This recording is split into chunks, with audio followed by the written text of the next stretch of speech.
Alright, everybody, welcome into Fresh Takes with Russo and Felice here on FingerLakes1.com as I clicked the wrong camera button. I knew that was going to happen eventually. But I am Paul Russo. Next to me, as always, Nick Felice. Nick, how you doing today? Doing good, Paul. I like this setup we've been going for. I think going with for like the last month or two. Give or take. And I guess I'm the couch guy and you're the chair guy. Yeah. Maybe we could. Do you want to switch it up? No. I'm the couch guy. But yeah, I'm doing good, Paul. How are you doing? Sore. I made my return to basketball anyway yesterday, so. So did I. Yeah. The knees are awake. I had a rib cramp. We're good. We're adulting. We didn't get our much anticipated matchup, between us two. We were on the same team, but yeah, it was a good time. Shooting the hoop. I didn't shoot much. Haven't really shot much lately in the last few decades, I would say. Feels like I'm more of a in the paint type of player. Yes. We were pillars down low together.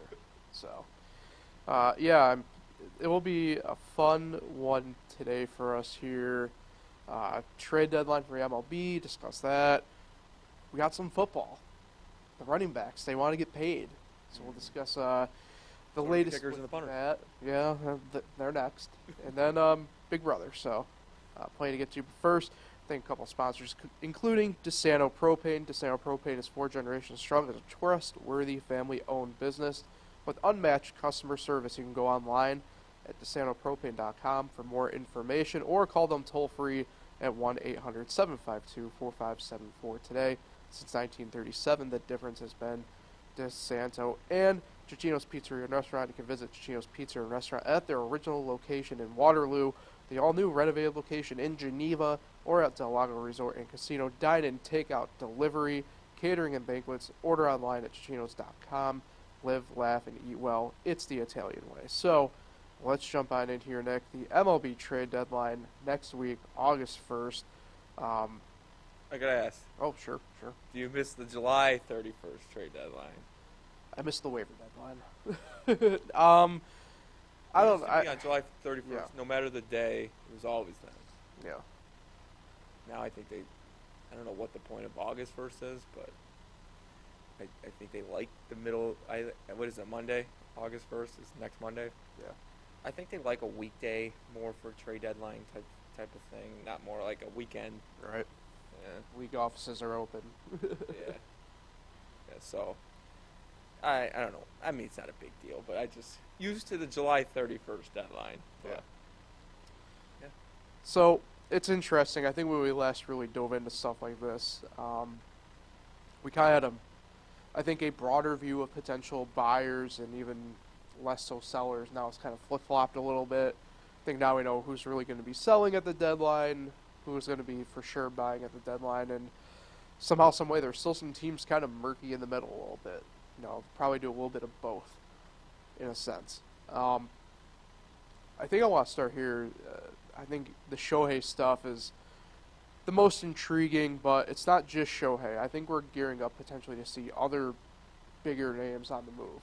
And, outside of maybe the Mets pitchers, in a sense, even though they have no trade clauses, right? And Scherzer and Verlander, I know their names being thrown around a little bit, but Juan Soto's name's in the news again, potentially on the move. I know the Padres aren't keen, I think, on even selling, like, Josh Hader or somebody like that. But, as I always say with this, where there's smoke, there's fire, usually, in this sense. So, that's another one of the names kind of out there. Do you expect to see any really big names like that on the move at this point? Padres would be, it was just last year they acquired Soto. Right. I don't think the Padres are sellers. I think they're going to try to get back in the race here and become buyers. But I think we both have said this before. With the 3 wild card teams now, there really isn't that many sellers anymore. Right. Teams that are 5-6 games out, what are the Cubs? 5 or 6 games back. Cubs have not been in the playoff picture the entire year. Right. They just been hanging 5-6 games back the whole time. you wouldn't even think they're a very good team, and they're not. They're under 500, but they're like right there, and they're not going to be selling. I don't think so. No. And then the Padres and the Mets are in that same, that same window right there, and it's just there's not too many sellers, and the teams that are sellers are not going to be selling. I mean, Oakland doesn't have much to give up. Pittsburgh is not going to be selling, like their big names. Like Brian Reynolds just signed a contract; he's not going to be getting traded. They're just your typical sellers. I mean, the Nationals are not going to be like selling their best players. Those are their best players, are young players they're going to build around. So, I don't mean to dim the mood here, Ball, but I think this is going to be a very boring trade deadline. Interesting. So in your mind, you're predicting more like the role guys get set. Not role guys, it's a little bit weirder in baseball. Your second tier guys. So you talk about the Nationals, like Jameer Candelario, for example, would be on the move as opposed to like the Pirates right. with G-Man Choi. Yeah. Those type of players. It's not going to be your big names. Right. Because the in quote sellers are just not sellers in my mind. I mean, I try and think of top men. I think the best selling team I think out there might be the Rockies. Yeah. Blackman. But I mean, it depends where you rank Blackman. I mean, he is above, G-Man Choi and Candelario, and maybe Chris Bryant. What about a guy? I was about to say Bryant. The Rockies. I mean, a guy this year who's having a really good year that's kind of gone under the radar is Randall Grichuk. Yeah. As well. The Rockies are, I think, are your normal seller. I think are going to be, but teams like Oakland, Washington, Pirates, who are building for the future, they're not going to be your typical seller, and that's really it. I mean, there's Kansas City, which I think you could put in that same boat as the Pirates and them. I mean, they do have some players they could trade away. I think Salvador Perez has been on them. Yeah. His name's been out there. But he's like McCutchen though. I mean, he's pretty loyal to the franchise. I think, but the difference though between there is I think we know for sure McCutchen's not going to be on the move, and if he was, I think the Pirates would have a fair price tag on him. Salvador Perez has an absurd price tag apparently on him. Really? That if you're in the need for a catcher, like I think the Yankees, for example, are kind of a good example of a team that needs a catcher. I don't think you go for Salvador Perez. I think you go after a guy, say like Yan Gomes. I've said this now for the past couple of weeks. Jan's having a pretty good year, but I don't think the Cubs are going to put this high price tag on him. You know what I mean? I don't know, like, in that sense, too. I mean, I think Detroit might fit your bill a little bit, too, in a way. But, like, if the right team came along and, say, offered the right price for not the right guy maybe to use here because he's been banged up a little bit this year and stuff like Eric Haase, I think they probably would part with him. But it's, I don't know. See, because it's interesting because, like, I want to talk about the rumors, too, that we've seen. I mean, the Pirates are kind of been at the center of this weird one for me where it's like they're listening to offers potentially on Keller and Bednar, too, which they're the two pillars of your pitching staff as a whole right now. Like, I wouldn't be pulling the trigger on that personally, but, I mean, everybody, I guess, does have their price in a sense. Yeah, that'd be crazy if they traded Keller. But Bednar, I mean, relievers, like, Hader's going to get offers. Right.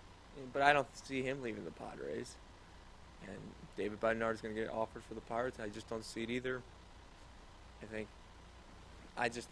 don't know if it's just the Pirates don't want to give up on him. He's just, he's a Pittsburgh guy. And, right. And I don't want to see that one happen, but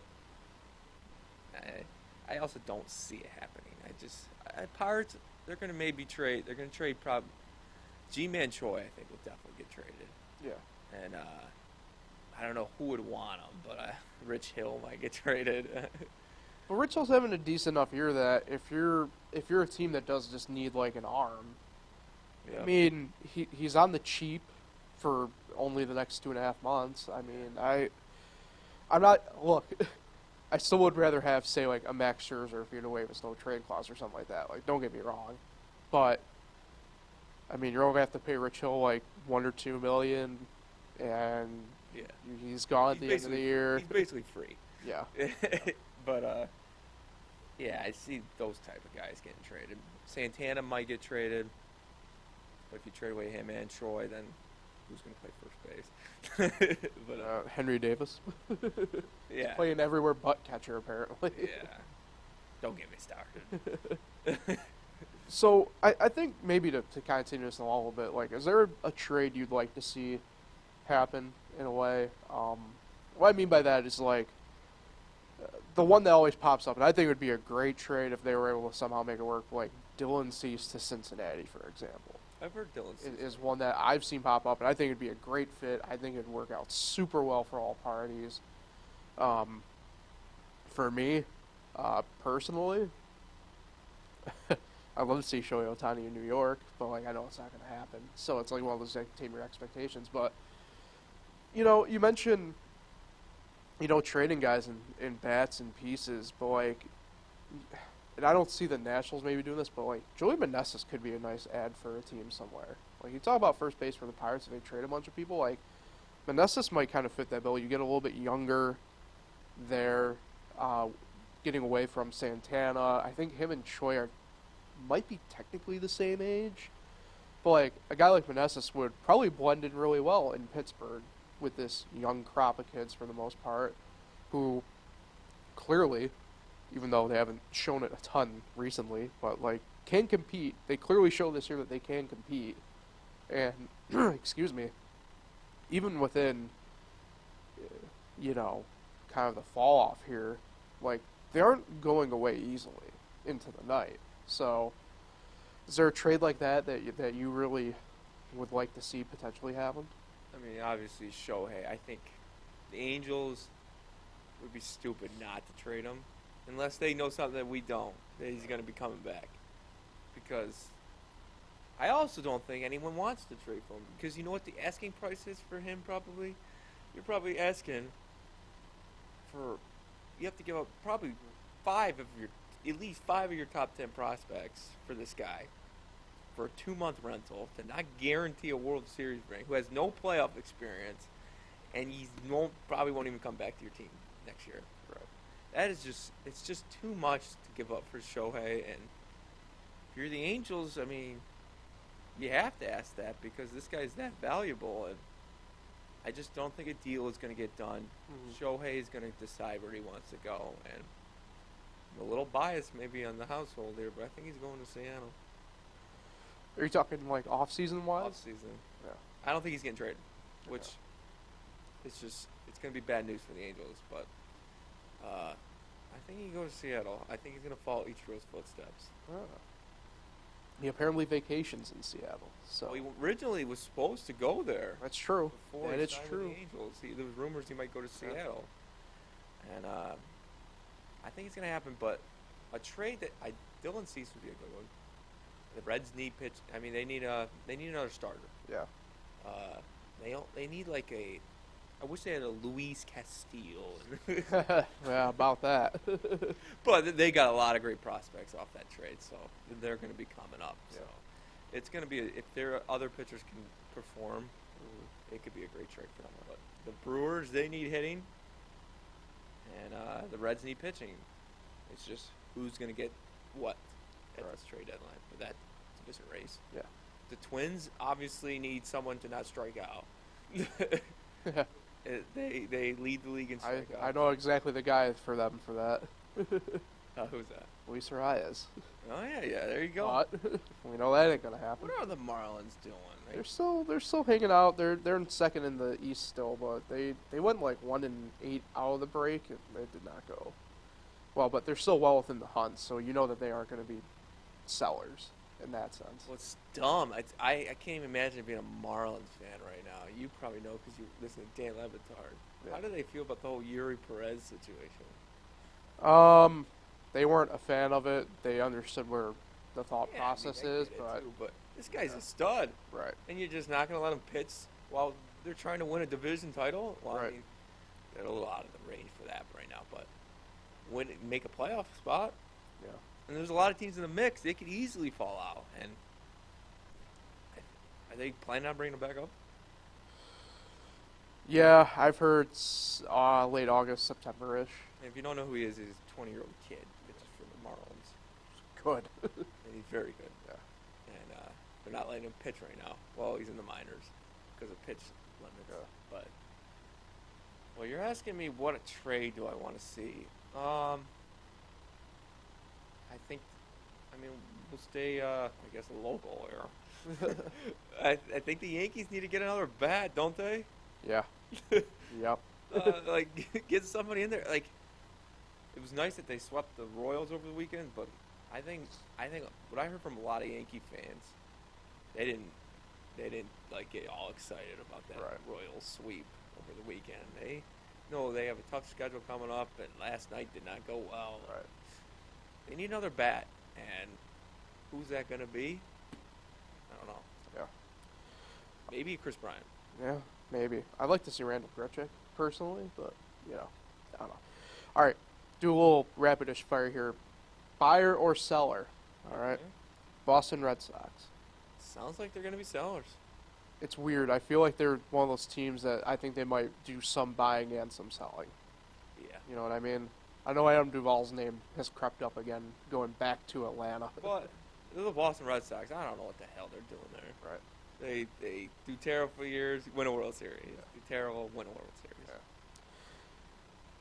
The New York Mets. The owner, he's buying. I mean, the guy's been buying since he bought the team. He just keeps buying. I don't think that guy's ever going to sell. So, buying, but I don't know if it's going to help him or not. The Cleveland Guardians. Got to buy. I mean, they are just... The problem with the Guardians is they don't have Bieber, and they don't have that McKenzie. The injuries in the starting rotation has really hurt them. And I think Jose Ramirez is the most underrated player in the entire league. And they got some players on that team. Got a great manager. They have to buy. I think they got to go out and get a starter pitcher just for this year. Yeah, they got to buy because they could catch the Twins. The Twins are not that good. They can win that division. Last one. The San Francisco Giants. They're weird because they got this like over 500 record. But when you look at them on paper, Not great. not great. Division's tough. You gotta think the Padres will at least contend for them for a wild card spot. Diamondbacks are there. I'm gonna go selling. I think they need to. They're not ready. You look at the team. I don't care. They're not ready to win a World Series this year. They got to sell, build for the future, and it's nice when you're a franchise like that that's won 3 World Series in the last 2 decades. Mm-hmm. So, yeah, I think they got to sell for a little bit. We'll see. I think they should sell. All right. So there you have it. Well, let's transition over and discuss that NFL running back situation because it's pretty interesting. I think we have to backpedal a little bit here. Guys were getting paid this offseason, still getting paid. I mean, Justin Herbert yesterday became the highest paid quarterback in We just had the highest lineman. right? Andrew Thomas, Giants. Yep. But the one position, we'll call it main position, that hasn't really seen that has been the running backs. And so, for the chaos of it all, Austin Eckler kind of headed this meeting that these running backs had over Zoom last week, kind of discussing more or less, I guess, the state of the position, more or less, in a way. Because, as we know, and because of fantasy and everything like that, you know, running backs can become pretty interchangeable pretty quickly, obviously. But the ones who are really good, obviously. And it took until the doorstep of training camp for Saquon to sign his franchise tag yesterday for $11 million or something like that. Like, something kind of insanely low for a guy like him, right? So, kind of, I think, leads to this question of, you know, the state of the position, like I said. Where do the running backs stand? You know, like I said, in fantasy, predominantly that's who you're taking in the first round. And they do still tend to be kind of the bell cows in a lot of offenses, but they don't get compensated for it. And it's led to this very interesting discussion kind of going on throughout the league right now. Like I said, we're on the doorstep of the season kind of beginning here. Training camps are going this week, getting going. Veterans report, technically I think tomorrow for most teams if they haven't already reported. So it's going to be an interesting, I think, training camp and preseason here still, because I think this is going to dominate some headlines here still about running backs and their pay and everything like that. And I even saw one thing where somebody said that the running backs should unionize within their own union. Very, very weird, but it's interesting because, you know, like I said, I don't think this is going away. And, you know, to be completely honest with you,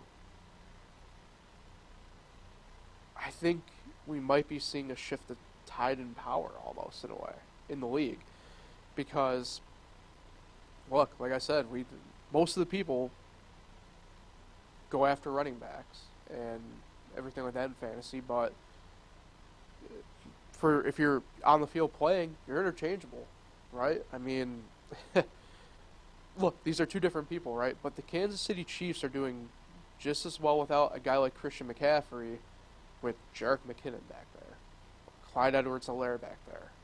You know, for me with Washington, it's a little bit different you being a Giants fan because it's frankly and justifiably so in this case, it's Saquon or no one pretty much. But in Washington, it went from Antonio Gibson to Brian Robinson, and Gibson's only 4th or 5th year in the league now, and they're already kind of moving away from him. I mean, it's kind of crazy. Yeah, I don't think the average life for a running back in the NFL is very long. It's not long anymore, no. Well, I guess it never really has been, to be fair. But yeah, I mean, it's crazy. It's like the 3rd least paid position now behind just ahead of kicker and punter. Yeah, which is crazy to think. I mean, there are good running backs. Like, it's not like they're all the same and they can be replaced so easily. But they are getting replaced. There are good running backs, and there are bad running backs. We know our Rob Kellys and our Paul Perkins. right. Which I had both on my fantasy team one year. Your Tony Pollards. Tony Pollard's good. Yeah, they're just not they're not getting valuable enough because they can be replaced, and with the salary cap, if they're that replaceable, why would you spend all that money on a running back and spend money at other positions?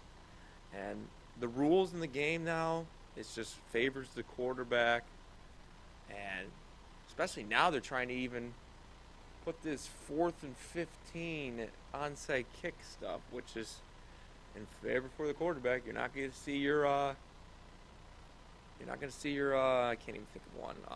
Just a guy who doesn't play on 3rd downs. Those type of running backs that just play 1st and 2nd down. Yeah. They don't play 3rd and long. And you're not going to see that on the 4th and 15. You're going to see them out there with 4th and 15 onside kick, trying to stay alive in the game. Did that ever get approved? I don't know. It's a good question.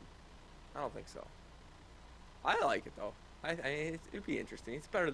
The onside kick is just becoming so rare to get now. Yeah. It's just like it's not even you don't even have a chance. Right. But yeah, I think the rules are just favoring quarterbacks and passing in general, and the running backs is just like you said, Antonio Gibson was just good, like really good 2 years ago, and now they're already moving on to some other guys. And It's strange because it kind of reminds me of a little bit like when we were first kind of getting into fantasy, like in high school a little bit, where it was a lot like the case with like the second tier of like wide receivers, in a way. And I know it sounds different the way I'm phrasing it, but I mean, you have to remember like wide receiver ones are just usually echelons better for whatever reason, right? I mean, at that point, still you had like your Randy Mosses and Ocho Cincos of the world, right? and then came really the guys who became super interchangeable for whatever reason, right? Um, I don't mean to kind of dunk on them because a lot of these guys you'll hear from are Patriot in a way, right? You will go from like Deion Branches to Wes Walkers to Julian Edelman and stuff like that, where it's like, yeah, you can just swap these dudes in and out, and so be it. If you have one bad year or week even, well, that undrafted guy can probably come in and do just as good, if not better potentially. So here we go. I don't know though. Like, I think there's something different about it though with a running back because I don't know if it's just like the weight of the position that's been created through time, right? Like, it's funny because we dunk on him a lot, but like, it still is crazy to me to think that like Ezekiel Elliott is just probably not going to play this year, Yeah, I know. or at least week one. Like, it's mind blowing to me, and maybe we should have seen the writing on the wall with it in a way with like Adrian Peterson. To be honest, in a way, like how he just kind of bounced around and whatever. It's usually something we don't see until like the end of running backs' careers in a way, like your Sean Alexander's, Emmitt Smith. Peterson finally retired. I think technically, but like, I don't know. It's weird. Like, thinking back on it, maybe we should have seen this coming. Like Le'Veon Bell, that type of stuff. LaShawn McCoy. Like, That was a big reason why Saquon didn't want to hold out, was because of Le'Veon Bell. right. His career was over after that. Yeah. And you can't lose a year of playing. Oh, And Josh Jacobs, I think, is going to have to do what Saquon just did. yeah. I mean, it's crazy. It's crazy that these guys who have such important like roles for their not just their team and not just for fantasy, but the league as a whole. Josh Jacobs Right. just led the league in rushing. Yeah. And now he's not getting a contract. Like, my favorite highlight from last year in the NFL was a Nick Chubb run where he literally, like, grabbed a defender and just, like, threw him out of the way. Like, that's imprinted into my mind still right now. And, I mean, to think it's plausible, like, Nick Chubb could just become obsolete by the end of this year because of no fault of his own. It's kind of crazy. It really is crazy. It's weird because, like I said, we're teams are at training camp already and stuff like that, and you have to wonder about how some of these guys are actually feeling. The ones that even Saquon, who signed his franchise tag and is there, like how he feels compared to, well, he's not there anymore. But like, it'd be funny last year if this happened and Kenny Galladay is just running around out there. Saquon's like, how is he getting paid more than me? Yeah. Like, but, that's the case with a couple guys, right? I mean, I think it's kind of funny to me that, like, you mean to tell me Derrick Henry is less important than, I don't mean to dunk on him, but DeAndre Hopkins right now? Like, I'd still would take Derrick Henry. Like, it's not even a question before I take DeAndre Hopkins. Yeah. It's going to be an interesting dynamic, I think, to see it play out over the course of really, I guess, the next 2 weeks before you see bulk of the preseason stuff kind of really kick into high gear, I guess. I don't know. It's weird. Plus, we have week 18 now, the 17th game. And that's completely evolved, not just running back, but every position as a whole, I guess, in a way. Yeah.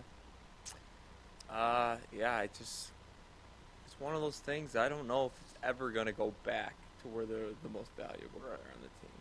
I'm not even most valuable, just like, can it be more valuable than a tight end? like. But I mean, that's the thing. Like, Cole Kmet got paid today, even. Like, and I don't mean to like to dunk on these guys or anything like that, but like, it's kind of mind-boggling to me the kind of the position that some of these guys are in compared to other guys around them on their own team, even that. And it's every NFL team thinks the same way. Yeah. It's because of the analytics. I guess. I don't know about Analytics of running your team. Analytics are ruining sports, Paul. And there's no stopping them, so McCaffrey just signed, right? Not that long ago. Yes, correct. Derrick Henry, is he signed? Yes. Well, I think he's signed. Be interesting when we see, even though Josh Jacobs could be that next guy. I mean, he just led the league in rushing. But what I was gonna say is, it'd be interesting to see that next big star running back, see if he gets a big contract. Right. Well, I mean, I don't know. I think the case study is going to be happening in Atlanta this year. No. You know what I mean? Because they had this Cordero Patterson thing work, but it's pretty apparent that the traditional running back in Algier can do it as well. But you have a guy who more or less was a wide receiver, nothing really more than that. He was working out really well for you. I mean, So as a Washington fan, who do you like better, Gibson or Robinson? admittedly Robinson at this point, but I like Gibson. The guy's a baller. Yeah. You know. I don't know. All right, let's get out of here on the Big Brother notes. We didn't get our cast. We didn't get the cast, but we have the art and the graphics out, and there was a lot of theories and rumors, and we talked about it a little bit, and we'll discuss it here, right? But Big Brother 25 begins next week. The contestants, players, they are sequestered as we speak right now in L.A. Let me look at this theme thing. Go ahead. I'll let you pull it up. The beauty of the visual and audio mediums here. As Nick looks it up. So, host Julie Chen Moonves is back. This is the longest season they've had since before COVID, correct? Yeah, they're back I don't to know. its normal season. Yeah. So, there's that. Do you have it up yet? Yeah. Okay. So, I'll turn it over to you, Nick. When we were discussing it off air a little bit earlier this week, and I still lean on this. I think they're going to do kind of a best of thing, which is kind of something that I was theorizing anyway. But there's a bunch of different themes in the background there, so that's why I kind of think it's a best of. But what's your best guess as to maybe what the theme, quote unquote, of BB25 will be? Well, here's the thing. Survivor and Big Brother are similar shows, and Survivor didn't make a big deal about season 25, but Survivor is twice a year. Right. Big Brother's only once. I'll say Survivor's in what, season 40 something at this point, right? They just had 44. Yeah. But Survivor's twice a year. Big Brother's just every summer. So 25 is a bigger deal for Big Brother. So I think they're gonna try, look back, and I think they're gonna, by the looks of this art here, it looks like they're gonna try to like you said, put all the seasons, like the best of all the seasons together. But the only thing that catches my eye in this art is this green thing. Okay, because the green hand is something I've saw Yeah. has picked up steam online the past few days, and this is where I think my best of guess gets, I think, debunked a little bit, and where I actually kind of agree with one post I saw. They might be doing like a Hollywood / movie theme, Yeah. because when you think about all the stuff in the background. Yeah, it looks like comics. But it's different, stuff where it could be like a movie thing, where obviously the comics with the hand could be horror, science fiction type thing, right, and everything like that. So that's the two I think I'm leaning on right now, based upon that graphic. And with the season starting August 2nd, and they're going back to the 99 days, whatever, they're going to be going into Halloween. Right. It's going to be pretty close. Right. Then it's going to be Halloween, so I think you're right. I think it could be movie themes, and like the horror could be towards the October, towards the end of the season, when it's get closer to Halloween time. And yeah, I think it could be movie themes. It's an all new cast. We do know that. Right. 16 house guests. With the longer style, I think we're going to have a battle back. I'm not sure if it's going to be a pre-jury battle back or a jury battle back. You got to see a pre-jury battle back. Did. You've been watching. And Shout out my guy Cliff. a jury battle back's just like the first 4 people on the jury battle to get back in. It's basically the same thing. But Can I propose another theory to you that I saw about the theme? and this is one that I absolutely disagree with. Somebody said it's going to be like an all-out team thing, Ugh. which I disagree. I think that I don't have a problem necessarily with the teams. It's something that we've seen before numerous times in some way, shape, or form within Big Brother. I just think the way it went last year, I don't think they want to touch it with the way it was separated out for like a week and stuff like that. And I know it's not necessarily teams per se, but it felt like team, and it felt, like I said, I think just the way it played out last year, I don't think they want to go near doing kind of like that head-to-head in that sense. Yeah, I don't agree with that either. I like the individual play. It's just that's the difference between Survivor. Survivor, you start out in teams. You're 2 teams. Well, it's been 3 teams now, but you start out in teams. Then you go to individual play. Big Brother, you go right to it. It's an individual game right to start. And which is crazy about it is you got 16 people who all want to get to the final 2, the end of the game. And the only way to get to the end of the game is to align with people you want to vote out. And it just gets nuts. You know, Big Brother's a little different style of a game. You got, you know, the nominations, and then you got a veto, and then you got a veto challenge, and it's crazy. And then the HOH challenges, and hopefully it's going to be a good year. I think it's going to be a good season, 25. I just want to see back and forth gameplay. I want to see 2 alliances, maybe 3 alliances. You know, depends how it builds, and I want to see both alliances get hit with people going home. Yeah, I think last season kind of got a little bit back to that in a way.